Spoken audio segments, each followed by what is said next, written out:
You see, something is going to happen. Something wonderful. My God, it's full of stars. Welcome to the Occult Rejects. This episode we'll be continuing off with Heinrich Khunrath. In this episode also, I would like to let you know now that if you're listening and you can watch this on video, I'm much rather think you'd be better off if you watch the video, which will be available on BitChute, Rumble, and YouTube. For the most part, after the intro, once we go into the book, it will be all visuals. We won't even be on the screen anymore. The video, at least on YouTube, I can't say this for BitChute and Rumble, unfortunately, will be in 4K. So, like, even if you're using your computer, your phone, or even if you have the app on your TV, you can put it up on that, and it will look real nice. With the emblems and the plates in this book, there are a lot of times where I got close-up shots, multiple shots for the emblem or the plate so you can see everything. If you were to go online and actually look at these books in, like, online libraries, I don't think you would probably be able to see everything that is in the artwork.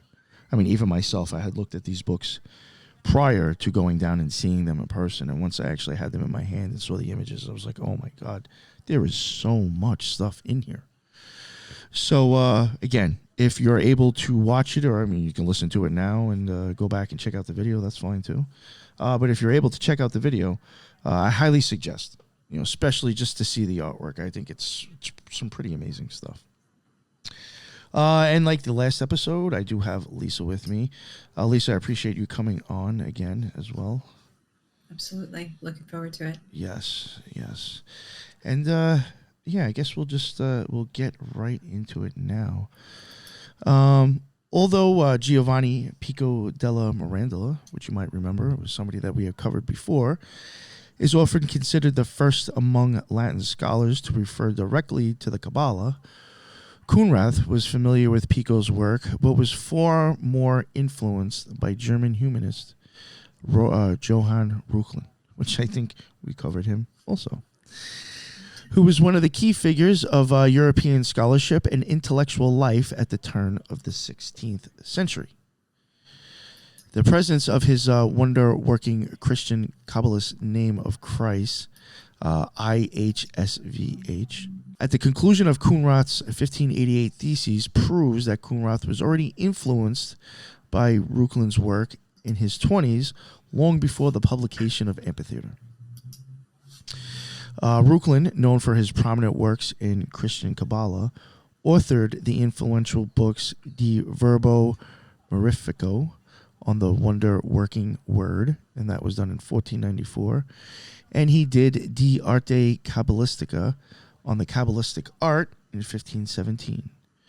While Pico and Reuchlin explored the use of Kabbalistic methods to persuade Jews about Christianity, they never directly addressed a Christian Cabala. The concept was later introduced in the unpublished Traité de la Cabale, or Traité de la Cabala, which is the Treatise on the Cabala or Treatise on Christian Cabala, that was in 1521, by French monk Jean Thenaud. Jean Thenaud's work remained in manuscript. Thus, it is the case that Khunrath's 1609 Amphitheater is the first published work explicitly described as Christian Kabbalist. Now, maybe some people don't know the difference between a manuscript and I guess like one of these things or a grimoire, even though, I mean, I guess a grimoire can be a manuscript. Really, the difference is that a manuscript was like handwritten, and like there's only so many handwritten made. I would assume somebody does not have the time to have actual more manuscripts in publishing books. So when you go to start publishing them, it's like a copy over and over again, or typed out. It's not actually like everyone is like specifically handwritten and different. So that is a difference, just in case nobody knew. In contrast to the unillustrated works of Pico and Reuchlin, Khunrath provides a visual representation of his Cabala in a figurative engraving known as his first theosophical figure. Within this intricate image, a cruciform resurrected Christ is depicted standing atop a fiery phoenix, while surrounded by tongues of fire, housing a pentagram containing the 5 Hebrew letters of the pentagram, IHSVH. Reuchling's Christian Kabbalist name for Christ. This central motif serves as the focal point from which stem outwards the Hebrew Shemoth, divine names, Kabbalistic Sephiroth, and the Hebrew alphabet and the angelic orders, all culminating with the Hebrew text on the 10 Commandments inscribing along the circumference. Khunrath describes the figure as the sigillum Dei, seal of God, or sigillum emis, seal of truth, which of course allude to Christ's declaration in John 14:6, I am the way and the truth and the life, but also hold great significance for scholars of the English Magus, John Dee. Khunrath met Dee in Bremen in 1589, while the latter was returning home from several years spent on the continent, performing many actions with spirits with his scryer, Edward Kelly, and their own sigillum Dei. With this, we connect with Khunrath's second neologism on the 1609 title page, Divino Magicum. So, as we had mentioned in the first episode, that many alchemical works during this time relied or were heavily influenced by Dee's Monas Hieroglyphica. And one of those being that was the Amphitheatrum Sapientiae. And it basically, the way that they say that it is that it has those 3 sacred languages, and we'll get into it when we go through the plates. It's kind of showing that.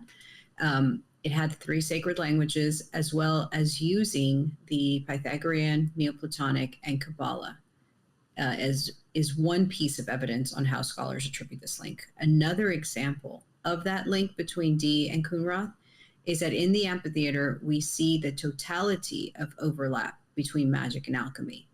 However, and as we mentioned in the previous episode, with Khunrath, a majority of the work is laboratory-based, or he includes a laboratory element to that.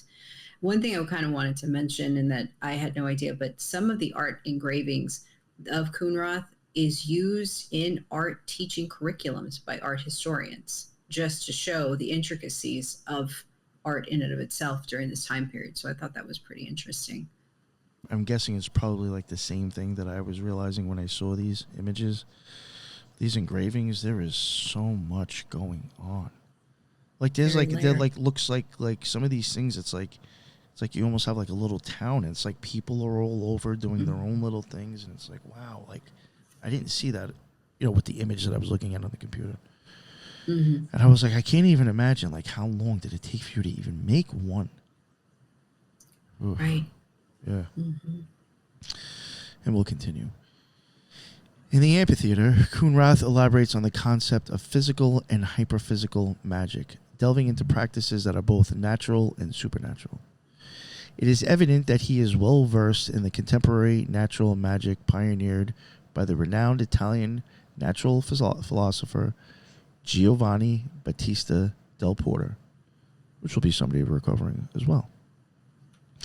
Additionally, Khunrath demonstrates his familiarity with the diverse forms of magic discussed in Heinrich Cornelius Agrippa's De Occulta Philosophia, which we've covered, and Theophrastus Paracelsus Astronomia Magna. Definitely seemed to have been inspired by a lot of other people that came before him that seemed to be prominent. I'd even say like names that other magicians and occultists now even look back to as like having something worth to read or say. Mm-hmm. So. While physical magic deals with bodies and spirits in the sense of sensible animating principles of life, hyperphysical magic means for Khunrath pious and useful conversation as much when awake as when sleeping, immediately and immediately with God's fiery ministers, the good angels. Khunrath's fascination extends to theomagia, emphasizing divine magic.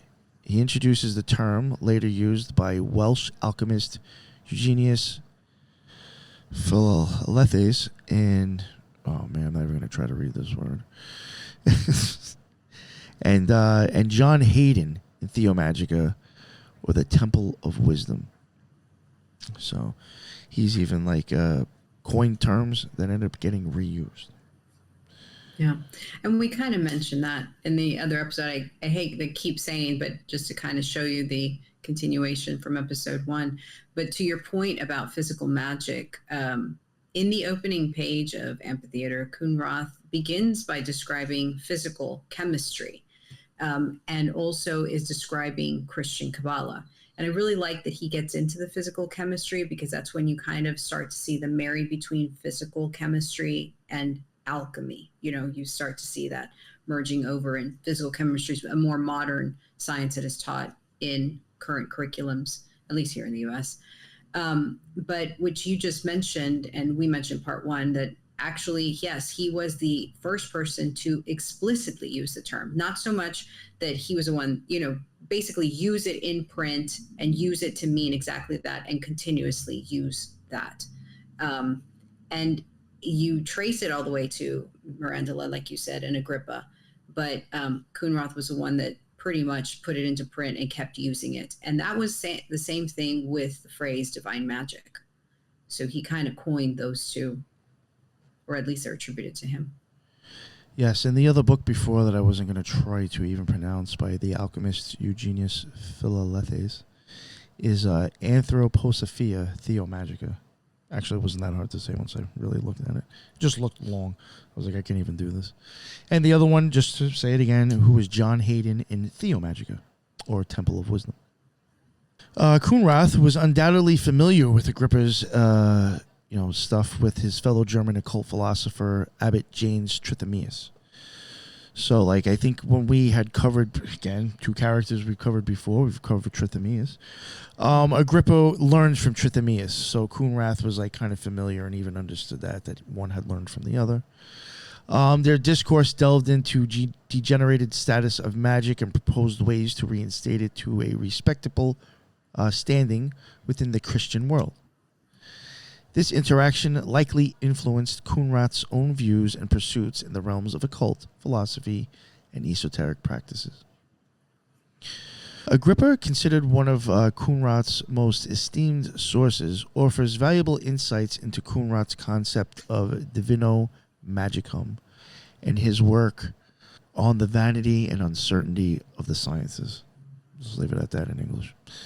In this text, Agrippa draws parallels between divine magic and theurgy, as discussed by renowned Neoplatonist philosophers Porphyry and Iamblichus. It's crazy. I've heard that name before. I was like, now I can't even say it. According to Agrippa, theurgy enables individuals to attune their souls to commune with spirits, angels, and even perceive the divine presence of God. I would highly agree with that. I think that stuff is actually very important. And, I've even had that said by a lot of magicians who are into a lot of different things and not necessarily theurgy, but have all said that when it came down to them actually feeling like they felt something happening, it always seemed to be doing that. And I found that interesting. I actually remembered hearing that a few times. And I was like, that's interesting. So, all these people that I hear talk about, doing all these rituals to do all this stuff, but are telling me that, basically when they just, sit there and pray, or, give thanks to, God and pray, that's when they get the most. It says something, I thought. I think so, too. Yeah. In the year 1595, Heinrich Khunrath of Leipzig, a 35-year-old individual known as the doctor of both medicines and faithful lover of theosophy, expressed his fascination with Cabala, magic, and alchemy within the initial publication of the Amphitheater. Through the unique circular theosophical figures, Khunrath presented his belief in the divine wisdom encompassed in the 3 books of God, Man, and Nature. He highlighted the importance of Cabala, magic, and alchemy as essential tools of wisdom, along with the fundamental need for prayer within the oratory and practical work within the laboratory. I will say this, when we get to the Alchemist Laboratory plate, we really see this personified in the actual plate itself. So I can't wait to kind of refer back to that. But It really just looked like any occultist's home if they had that option. I just feel like that would, Right. So the plate, commonly referred to as the Great Work, I think it's much more commonly referred to as the Alchemist Laboratory, which just kind of brought up, literally symbolizes a physical laboratory. And for the most part, it truly encapsulates Khunrath's philosophy as a whole.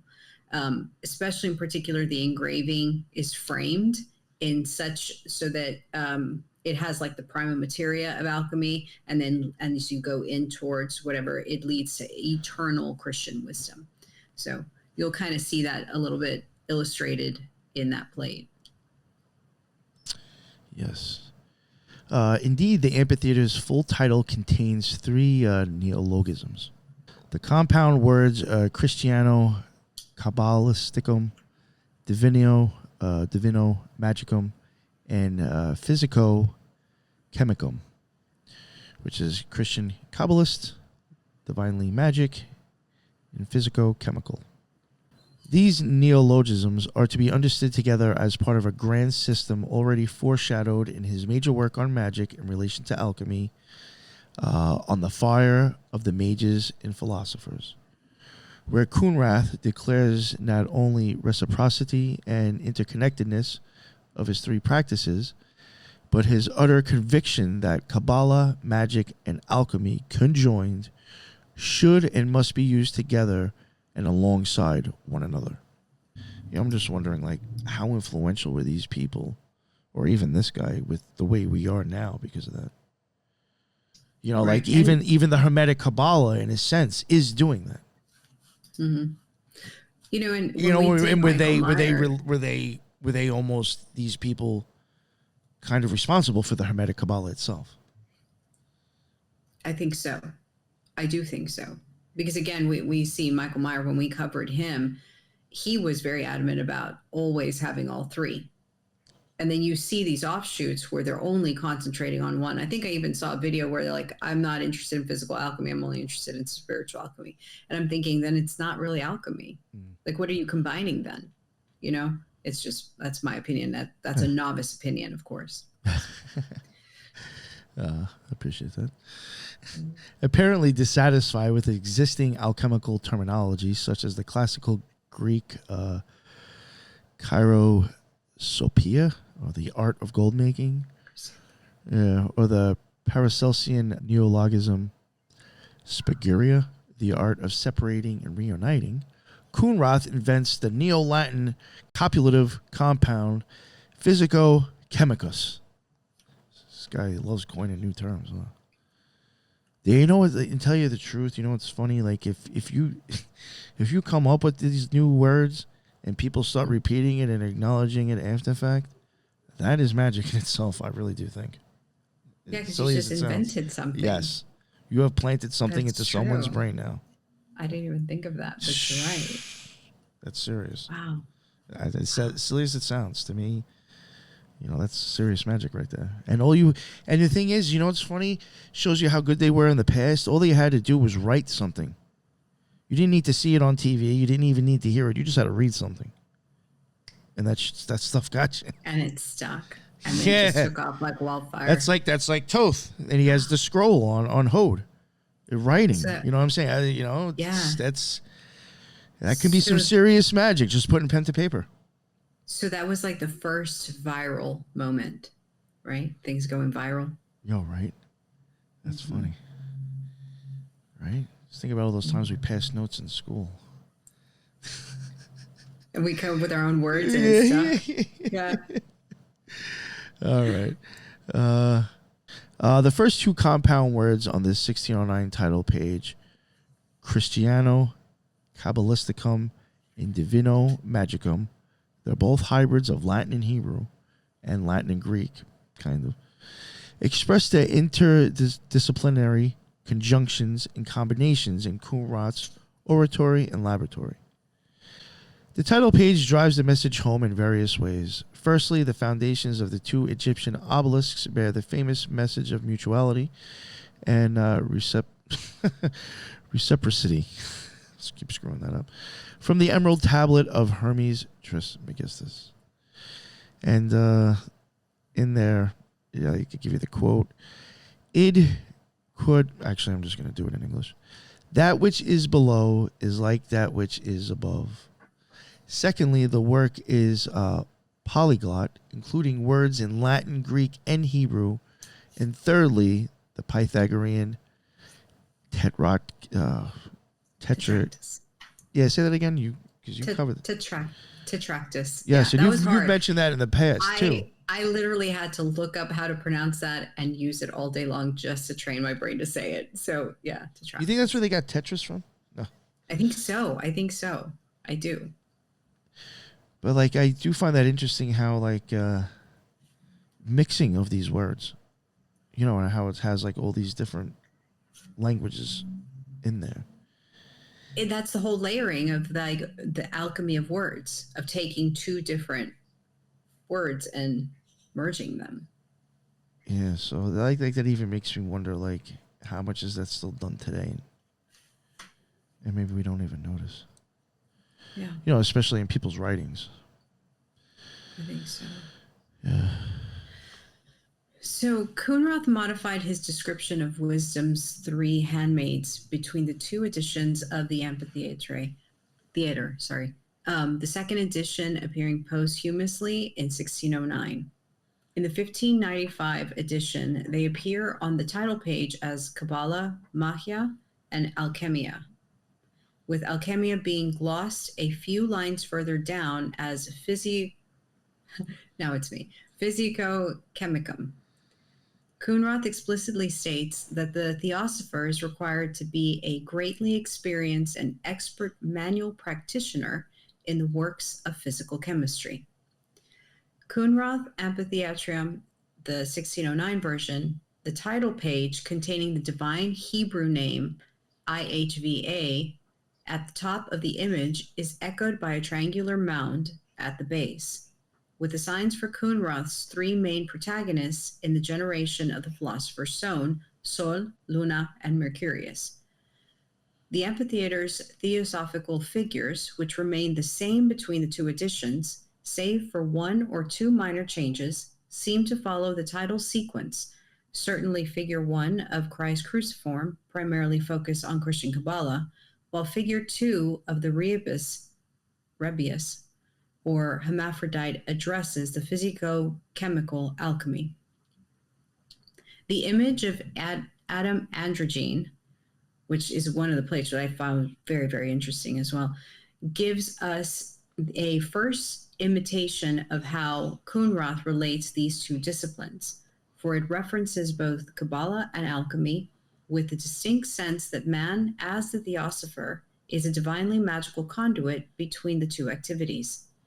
The fourth and final best-known figure summarizes the totality of Khunrath's theosophical work with a scene that shifts from the two-dimensional representation of the preceding images to an impressive, deeply perspectival image of an adept at work. And that's true. It takes you, kind of like guides your hand through with these plates. Yes. Thank you very much. The Amphitheater's second enlarged edition of 1609 features a notable addition of 5 rectangular hieroglyphic figures alongside Khunrath's portrait and a symbol-rich title page dated back to 1602.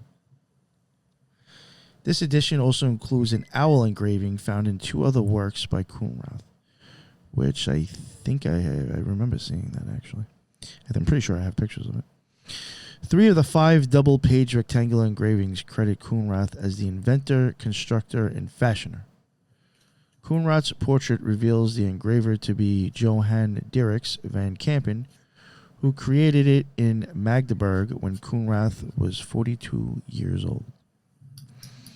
While not definitive, similarities and lettering suggest that these new images were likely crafted by the same artist. Unlike the 1595 edition, the engravings in this edition are black and white, including the 4 circular engravings now presented without the original accompanying isagog or introductory commentaries.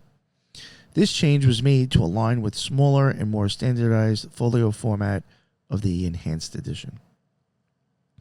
A curious fact about the copies of the 1609 amphitheater is that they all have engravings bound in different sequences, which that I know to be a fact.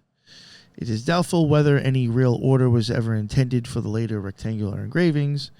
In fact, an errata note in the colophon asks readers to ignore the printer's mistaken instructions to insert images at the end of each of the book's 7 grades. In the amphitheater, we find several calls for the restorative and renewing reformation of magic and the extirpation of nigromancy or necromancy. This indeed is a major message of the oratory laboratory engraving. Before I get to the plate, one thing I did want to say, and maybe if I have time, depending on how much time I have to get all the images up, maybe I can show it, and if I am, I'll try to show it now. So if I made it, it's on the screen now.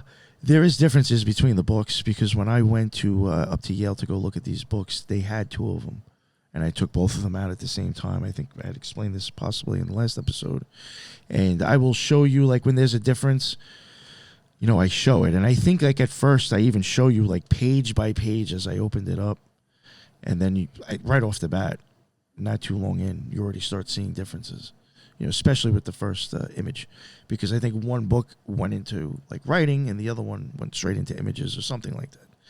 Definitely a difference. And I do find that really interesting. Or at least it makes it sound kind of cool, you know. I think so too. Yeah. It gives it like a little bit of a story anyway. Yeah, you wonder if all the editions are different. Like, each one is unique in and of itself. Oh, yeah, well, you know what I mean? The other one, they'd be in color too, which then that would be different as well. That's in a true. sense. Yeah. All right, this plate, Cosmic Rose, again, Rose. Sigillum Dei, the seal of God with Christ, as his first, almost to signify that is what you should focus on first. Christ is at the center and is surrounded by Hebrew-derived names, which are emanations of the deity of the Sephiroth of the Cabala or Tree of Life. And on the outer portion of the plate are 10 commandments in Hebrew. This would represent Khunrath's Christian Cabala to illustrate a recognition of God through Christian Cabala prayer. The plate, microcosmic unity, meant to represent Adam and Eve before they were separated, and definitely a pre-fall. Known thyself through magic, microcosm to the macrocosm. Almost like the Philosopher's Stone symbol, circling the square, circle, square, and triangle. Surrounding the square are the 4 elements with alchemical language. The Philosopher's Stone plate, the Androgyne, is ubiquitous throughout all the ancient esoteric and occult philosophies, and regarded in higher regard than either of the individual genders, as it symbolizes wholeness or completion and thus perfection. In Eliphas Levi's description under the Baphomet illustration, Levi references the arms in Khunrath's Adam Androgyne are the same ones in his Baphomet. One arm is female and the other male. The edges of this plate begins with what is the Philosopher's Stone. We also see how he combines the same 3 languages did in Monas, Greek, Latin, and Hebrew. And the Tetractys of Pythagoras is also included here. In regards to the birds, the bird used here, or the ones chirping in the background, it is the alchemical bird represented as a chimeric version of raven or peacock, some say swan and phoenix. We also see the rainbow phase of physical alchemy as well. So on the bird itself, you see the word Azoth there, and within Azoth, you see D's Monas glyph forming the O in the word Azoth. So it's basically written on the inside. It's written on the inside belly of the bird to denote that it's in the center of the belly. In a previous episode, Nick, you had mentioned that it's best described in Basil Valentine's work that Azoth contains the first and last letters of the 3 biblical scriptural languages. So Azoth is formed from the Latin A and Z, and also from the A in Greek, alpha, and then omega. And then in Hebrew, you have the aleph to the tau. I think that's how you say it, tau. Mm-hmm. And then also, again, with the O on Azoth, you have the sun symbol, which is also the Pythagorean symbol. And that's also associated with the sun and then gold, right? I believe gold is also the circle with the dot in the center. And then you have that kind of, because you look below and you see Adam Androgyne, and it's like the sun moving into the sun. So like the sun, the actual human, potentially moving into the sun, the planet, or the star, however you say that. The Monas glyph in this particular plate represents all 7 planets and the electromagnicum, which is a shout out to Paracelsus. And the 3 are represented here. You have the bird, the composite, you have the word composite, and you have the glyph. And so you see that 3 playing out within just that bird area of the word, and then the bird itself, because it could be anything from a raven to a peacock to a phoenix, and then you have the glyph itself, or at least the Monas glyph. So Azoth, and we talked about this a little bit on the previous episode, has much significance to the alchemist. And in that time, it represented the alchemical change from prima materia to the final or ultimate materia. It's also believed, and this is a little bit of repeat, but I think it's important to note, it also is believed to be the animating energy of the body and the enthusiasm that moves the mind, the mysterious evolutionary force that drives the physical and spiritual towards perfection. So we have that marry between. And that is to say that is the light of nature or the mind of God. Now, in the previous episode, we talked about lux in tenebris. Light of nature or mind of God is terminology that's constantly used in lux in tenebris. And if you remember, that kind of tells you how to achieve, through your lab work, all this alchemical procedures. One of the essential agents of transmutation in alchemy is Azoth, and the etymology traces Azoth to medieval Latin as a modification for Azok, which was derived from the Arabic word meaning the mercury. So the word is also seen in Paracelsus' pommel of the sword. So if you look at Paracelsus when he was depicted or drawn out, he's holding a sword, and in the pommel of the sword, like right below his hand, is the word Azoth. And it was believed that the Philosopher's Stone, or the ingredients of the Philosopher's Stone, was inside that pommel being hidden. So he would carry it constantly with him in the sword. I mean, that's what one paper cited. So I thought that was pretty interesting. Also within that image, you'll see 2 heads. And on one side, on the left side, you'll see it being like a yellowish type color, and it'll represent the sun, sulfur, gold, and that's more of the masculine elements, and that's going to be on the left side of the image. And then on the right side of the image, you're going to see moon, mercury, silver, which are your female elements. And so as you move down into the body, to the center of it, you see the word Rubeus, or Rubeus, Ruebis. And you see from this abdomen area, liquid coming out and, kind of shooting out. And it almost looks like a fleur-de-lis, like the aqueous humor in my mind, because it's kind of coming out the way it would from the center up out like a fountain. So what's interesting about this, I guess, fluid that's coming out, there's writing in that fluid, and that writing contains mirror writing, which was used by Da Vinci, and I believe it was used by other people as well. I think like Lewis Carroll used some of it or whatever, but you see this mirror writing kind of occurring throughout history as being something, but as being symbolic. But I think also what they were trying to indicate here is that the writing itself was to give the illusion of a mirrored self, because if you're talking about a hermaphrodite, you're talking about, splitting between and then, being a mirror image of each other. So on the left side, what is written on that fluid emanating out, it's saying pure blood of the lion facing east. And on the right side of the fluid emanating out of the body, it says gluten of the eagle facing west. So what's interesting is that these two phrases are modified quotes from the Tincture of Natural Philosophers written by Paracelsus. So again, you have a shout out to Paracelsus within this actual drawing. Also, sulfur, salt, and mercury are the three glyphs appearing like tattoos on the front of the body. Again, another shout out to Paracelsian theory. So it's almost like Khunrath was just like very, very influenced by this whole Paracelsian thought. It looks like the human figure itself is like holding a stone or an egg in front of it.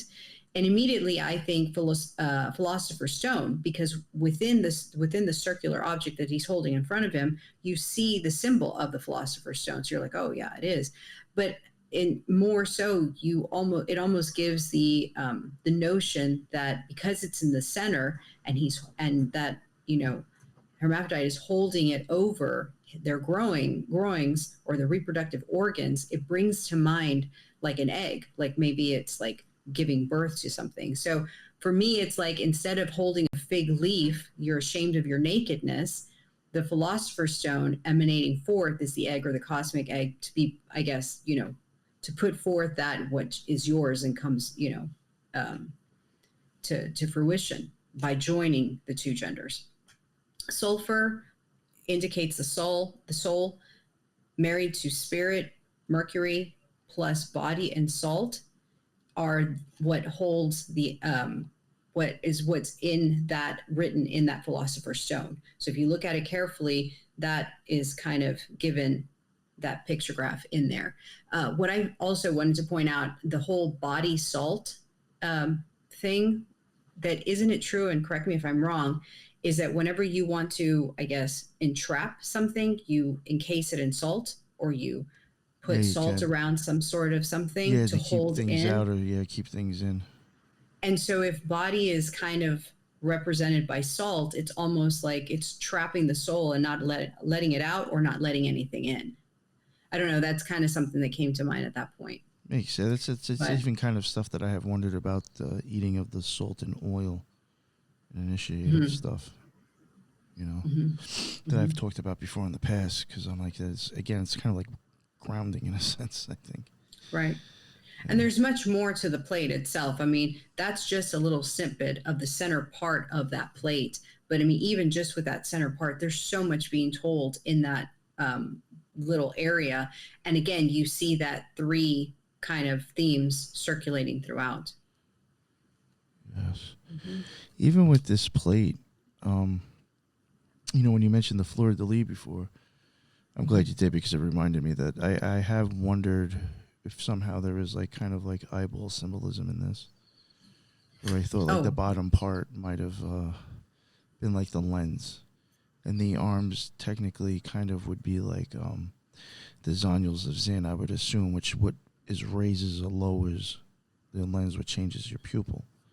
And then you have the whole fleur-de-lis action that you get from that happening, which would be above it, which is what you're seeing with them holding the plate and the fleur-de-lis looking thing. And just from my own experiences and something that which caught my attention with this, I have said before, I've had common visuals sometimes with magic.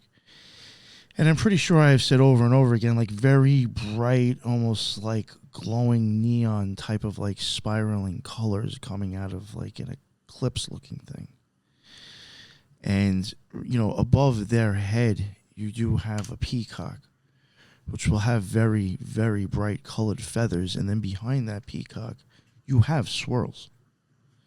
So like to me, I was just like, for me, I kind of saw like, I see where that's coming from. Or it could be just total coincidence, but To me, it just like, for me, that's how I could see somebody drawing an experience without really making it obvious at all. The tail feathers on the peacock, they all look like eyes. So the fact that that's in the background to that to me is a giveaway that this is all about the eyes. And then in the center of Azoth, you have that sun symbol, which to me is indicating how sun comes in to the eye and gives all that manifestation of knowledge and what have you. And the center of it all. That's my interpretation of that. But it's interesting. David Bowie talks about the center of it all in that Black Star song. All right, I'm up next, correct? Mm-hmm. On the plate, Alchemist's laboratory. In this plate, Khunrath takes us into the space of where an alchemist, a physical alchemist, a physical chemist would spend his time running alchemical experiments. I personally really like this plate because I felt it genuinely illustrates all three elements of complete alchemy. On the left side of the room, we see a curtain over a space that is reserved for prayer and or meditation, which is clearly what the artist is signifying by showing a man, possibly Khunrath, kneeling before an altar. At the top of this structure, it is written, "This is all," which reminds me of what Pythagoras said, "Number is all." Below that, "Happy is he who follows the advice of Jehovah." And below that is an inscription in Hebrew that translates to "Wisdom of God." On the side of the tent, when we attend to our work, God will assist us. Inside the curtain tent, a plaque is found to contain the Latin words, "Do not speak of God without light," with a lamp shining light in front of it. And again, we've said it multiple times in many episodes about association of light, sunlight in regards to the eye, pineal, conscious association. So if you continue looking at that one area where the altar is, you see like a table set up. And where that table is set up, you see two books. And on the right side, you see an open Bible. And the Bible is set to Psalm 14:5. And it's written, "Then they were in great terror, for God was with the righteous generation." And Nick, I believe you have continuously brought up the book of Psalms in so many episodes, how that is pretty significant. Yeah. Or at least Psalms are. Yeah, I was even saying that in the other episode, how there's people that I know that like will specifically use Psalms for prayers and like magic. Psalm magic, right? Yeah. Yeah, I've seen some people, like, I don't know if that's a grift, because I never got into that stuff. I have seen some people call it that. I could be completely wrong, and that is a real technical term, or is it something like somebody's making up because it just gets them to like listen to their magical podcast and Patreon instead? I don't know. Well, it's just funny that it would be in Psalms, at least in this book, because when everything is so specific that it would be set to Psalms. And then there's a second book right next to the Bible on the left side of the Bible. And that book has symbols denoting Khunrath's circular plates from this actual book, Amphitheatrum. And to me, that reminds me of like a mirror or a window looking into another mirror or another window in a painting or a picture. When you see that kind of looking through all the mirrors or looking through all the windows, going through over and over again. That's what that reminds me of. So then under the altar itself, or the table and the support structure, on the support structure itself, it's written, "Learn well from dying." And again, I had told you about this because you've mentioned this, that you've spoken at length about dying and the association of it with potentially crossing the abyss, and how that supports what's holding the Bible and the magical book, or at least the plate book, or the alchemical book. Let's go with that, alchemical book.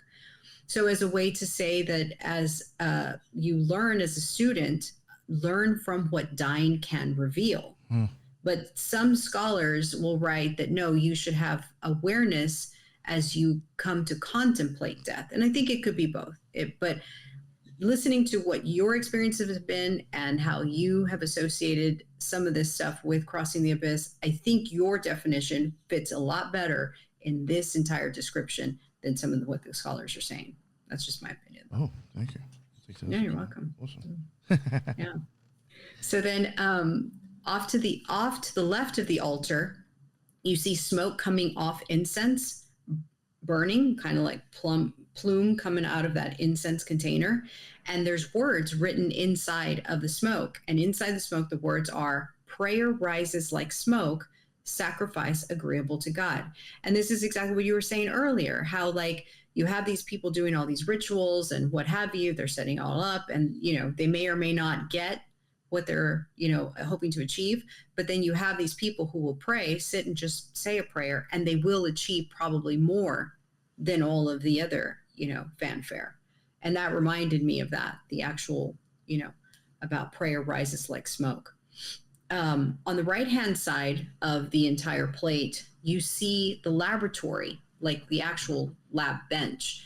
And it has, you know, a source of fire, it has the ovens, chimney, and it's adorned with like flasks and glassware at the top of the chimney itself. And all that glassware is associated with lab work. Like it has the Erlenmeyer flask and the, you know, stuff on top.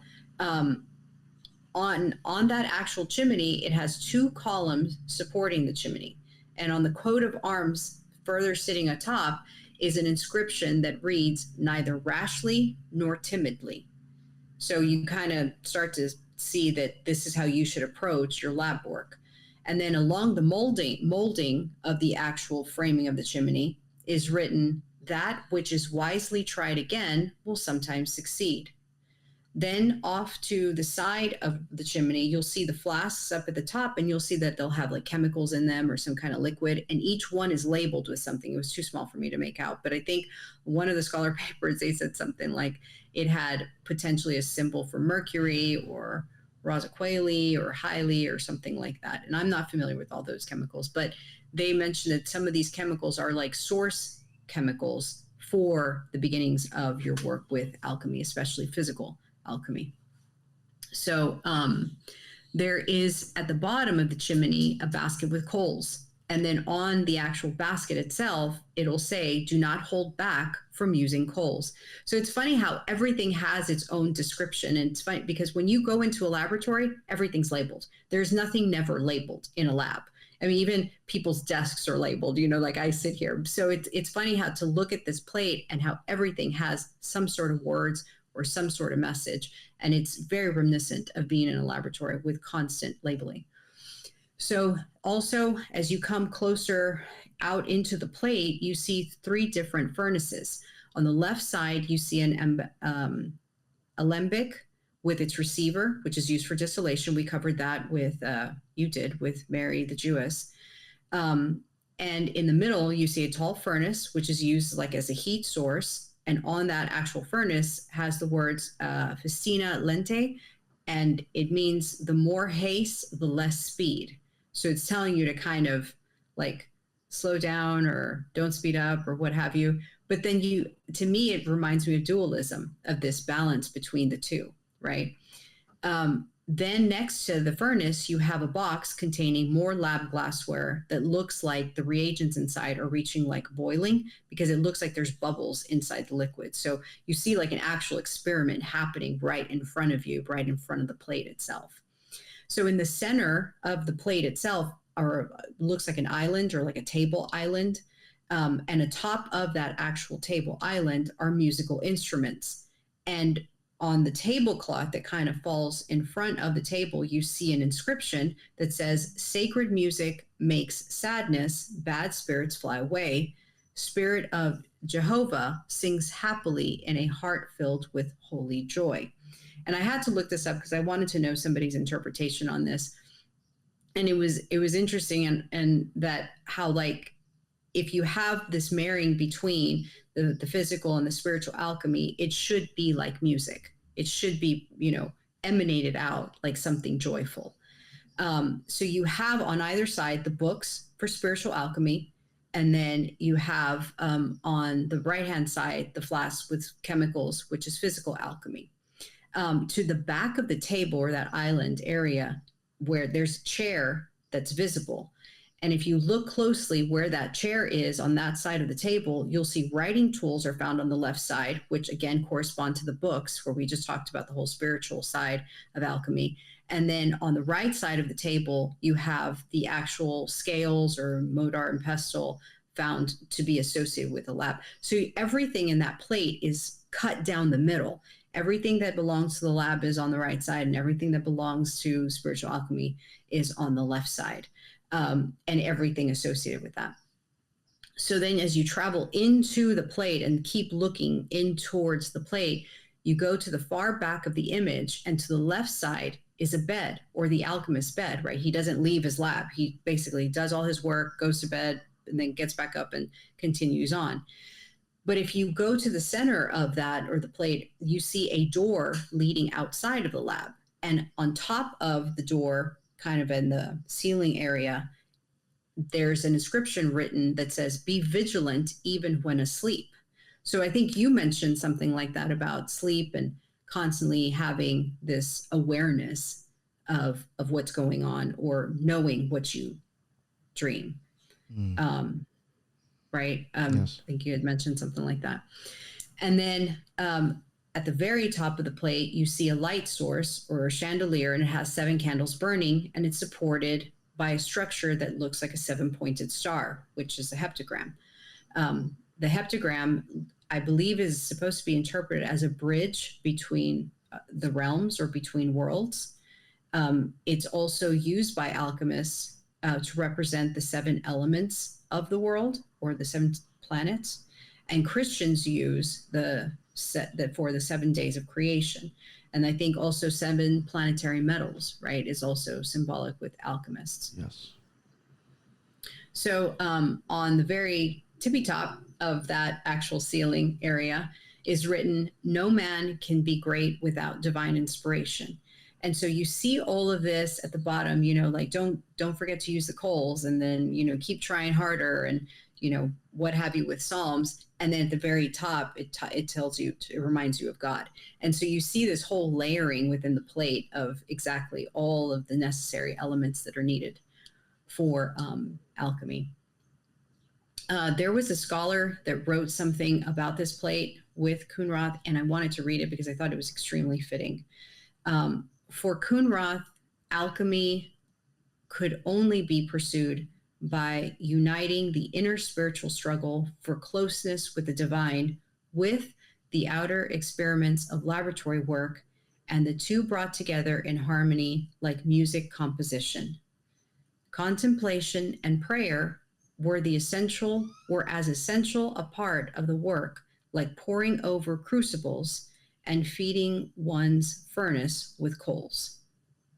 So that was for plate 4, the last plate. I don't know if you want, with plate 3, and it was the one that we had talked previously about, the middle section with the Philosopher's Stone that I wanted to talk about is the Pythagoras Tetractys, which is also including the Plato's Tetrahedron, which is the fire-solid association. I believe if you look closer, you'll also see Timaeus's fire creating the tree of life, and it's found under it. And so scholars have kind of attributed that to describing that the fire is what resurrects the tree of life. So going back to the beginning is that you start with God, and then you look at, the human element, and then you look at the marry between, the hermaphrodite and the Philosopher's Stone within that, and then you go into the laboratory, how all of that can kind of culminate to the bigger picture, kind of like a more reductionist view. You start off at the top and then kind of go to the base level to see how it all starts. That was kind of how I viewed it. But very nice. One thing I wanted to add on that, because I know you kind of mentioned it earlier, and it was something you had said to me yesterday. With the hermaphrodite, you said it was kind of like, has like Baphomet's arms. Mm-hmm. That's also with those arms. I don't know. Did you also mention that it does have Sole and Coagula on them? I did not mention that. No. I think that's worth mentioning if you want to mention Okay. that real quick too. I mean, that's a good Yeah. find. No. That's actually a really good point. And so in looking at some of these, I guess people's interpretation or the scholars' interpretation of Khunrath's work, they mention Eliphas Levi's Baphomet, and it was Eliphas Levi himself who said that the actual arms in Baphomet are the same arms coming from one of the plates from Khunrath, and that one is male and one is female. And so with that, I think Solus is male and the other one is female. Correct me if I'm wrong. Yes, that's correct. And they're in the same placement, in terms of the actual position, not positioning, but left and right. So I don't know if you wanted to expand upon the Solus. Well, no, I just thought it was interesting how, like, obviously I'm assuming maybe Eliphas Levi was influenced by this, possibly. No, absolutely. And this is way before him. Yes. Thank you for saying that. Yeah, the Eliphas Levi, his was written in the late 1800s, mid 1800s, and Khunrath's was in late 1500s. So it definitely was there. And then, of course, Levi says it is from Khunrath. So that's definitely an influence being attributed to him, or at least quoting him as an influence. Yeah, I definitely think that's worth checking out. I will be showing it, on the screen if you're not looking now. Both of them side by side, and, they do have the same, again, Solve Coagula. You do have, like, the sun and the moon being shown, male and female. I do find it kind of interesting. Another thing I try to put you on the spot, it's just I noticed it now. I had noticed it earlier, since I kind of forgot. I mean, it could just be coincidental. Like, you see how, like, the water is, like, coming out from the nipples? Now, I know you had told me that there's something with the nerves and the nipples and the pineal gland, correct? Yes. As a matter of fact, it is during the pineal is responsible for the release of prolactin, and prolactin is used for milk letdown. And it is associated with oxytocin and what have you. So whenever a mother hears her child cry, or the mother has the child latch on to the nipple or whatever, the pineal gland is activated in order to release oxytocin and prolactin, so that you have milk letdown coming from the actual mammary glands out of the nipple itself into the mouth of the child. But also oxytocin is secreted, and oxytocin is known as the bonding hormone. And so you have this reinforcing of the bonding itself. And oxytocin is extremely important because that is also associated with sex bonding as well. I believe it is very, very influential during birth. That helps with the contraction of the actual uterine, cervix, vaginal complex dynamic. And then you have it again present during milk letdown or during nursing. So, and the pineal is pretty much governing a lot of the release of those hormones. They're called releasing hormones. So they're precursors to activating the pituitary to release the rest of it. But it does come from the pineal, yes.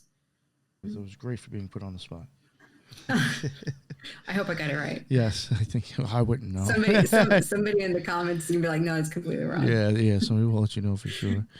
Even another thing I think is interesting, and I'll, hopefully maybe people can notice it or see it on the screen. But like even in the bird with the Azoth on it above the head, I mean, there's even like letters in those feathers. If you're not like a quick glance, you may not notice that, or my opinion again on some of the images on the computer for this, I'm not sure if you'd even notice that. No, and you would have to I went off of your pictures to see it better, because you see these scholars talking about something, and when you look at these pictures online, you're like, I don't see it. Yes. And that will be one thing too. That will be good. If you're interested in looking at these more. One, I think at the end of this, I will leave a few minutes of just some images going. And if you want to keep looking at it or whatever, or just refer back to it, you can to see more of the images. But the images will also be put into video form and kind of like be put on a private link on YouTube. It actually be loaded up on Occult Research Institute. Mm-hmm. And I'll probably make, I don't know, maybe like a 15-minute thing on there. And the book itself, all the photos and everything will be covered on occultresearchinstitute.org as well. Yeah, so by the time this drops, if I can too, I may even be able to make a WeTransfer link. That WeTransfer is totally safe. It allows me to send up to, I think, like 200 gigs at a time. Because these files are big. It'll probably be about 14 gigs. If you're willing, or maybe 10. If you're willing and you have the space for that, there will be a link in the notes as well if you want to actually download like my actual video and photos. It'll be all nice 4K quality. You're more than welcome to have it as well. You know what I'm saying? There's no copyright on this. Like as long as it's not being like used to make money off of, just for research, which is exactly what I'm using it for. You have at it, download it, check it out. And again, it will be on the website, and there will also be a video that's just on the website to see. Probably, like I said, about 10 or 15 minutes of just showing everything that I have for this if you just want to check out the art. And again, it will have the plates and it will have the emblems. It will have all the art that was in there. If there was like maybe any other things that might have been at the end of like the written stuff, if there was a drawing or something, that will be included as well. So check all that out, because there probably will be more stuff on that site than there will be in this video, especially, like I said, the things that really weren't emblems or plates, but I took pictures of. That will be on the site. So that's a little bit more of a reason to go over there. Thank you very much, Lisa. I really had a great time covering this. To me, it was kind of like a Michael Myers light, but Michael Meyer, keep adding that S. The Michael Meyer light, but for real though, like this guy was before him. And like I had said before, some people even said, if it wasn't for this guy, would there have been an MM? Right. So I did find it interesting that this man was before Michael, and I mean, I guess technically neither one of them really did the artwork. But I thought about that. I thought about it as we were going through the plates. I was like, I wonder how much creative liberty the artist had. Like, did Khunrath just go to him? In my mind, I'm thinking, right, he walks into the building or walks into the house and it's like, hey, man, I need this drawn. This is what I want it to look like, and go at it. And then he brings him the thing and he's like, no, I don't like it. Try again. You know what I mean? Like, what happened? Did he say, I want this written here? I want this there, blah, blah, blah. So, yeah, I wonder about that a lot.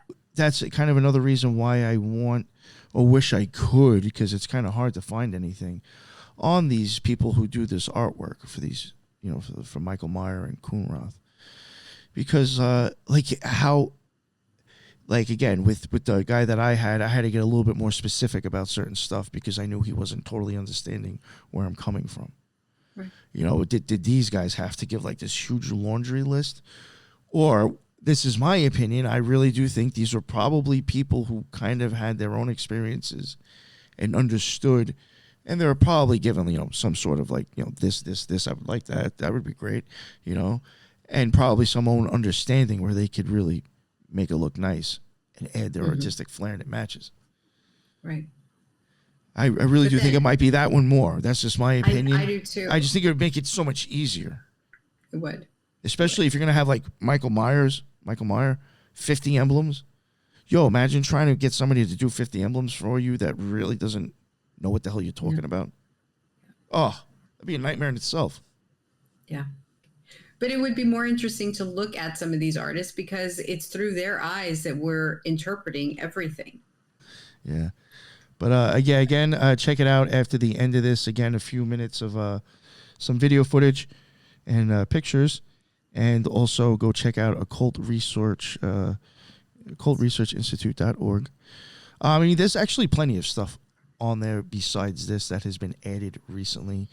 Again, what's her name? Brandy has been doing a lot of work on there. A lot of actually like in-depth work that is actually easy to follow and understand. So if you're to go look at it, you'd be like, okay, this makes sense. And it's like literally work that she's used on our show and other people's shows that she's used to cover topics. And Ethan Indigo and Leon Southgate, and I think one or two other people have actually done stuff in there recently. So go check it out. There's a decent amount of stuff added within like the last month, actually. It's really nice. I don't, it's not that that's going to keep happening over and over again, but there was a decent amount added since the last time I've really mentioned anything about the site. So yeah, go check it out for that. Heinrich, Khunrath. If you want to kind of like be like, wonder some other stuff that they might have said about him, which I guess if you don't want to go back to the video or the audio, which I'd prefer you to do. I don't think you get another click for that anyway. It probably comes from like the same device. It doesn't count. Like if you go back to YouTube, I'm not going to get 2 hits. He will be on the website as well. If you want to just go back and read real quick or skim through, his character will be added in those who came before us. These books will be added on there again, like I said before, with that extra video. All right, I am done now talking about all that again, over and over again. Thank you very much, Lisa, for covering this topic with me. I thought it was real fun, and it was it was a good time doing this one. Went smooth. It was great. And thank you all for listening, and I really hope you do check out the book. And until the next one, everybody be well. Later.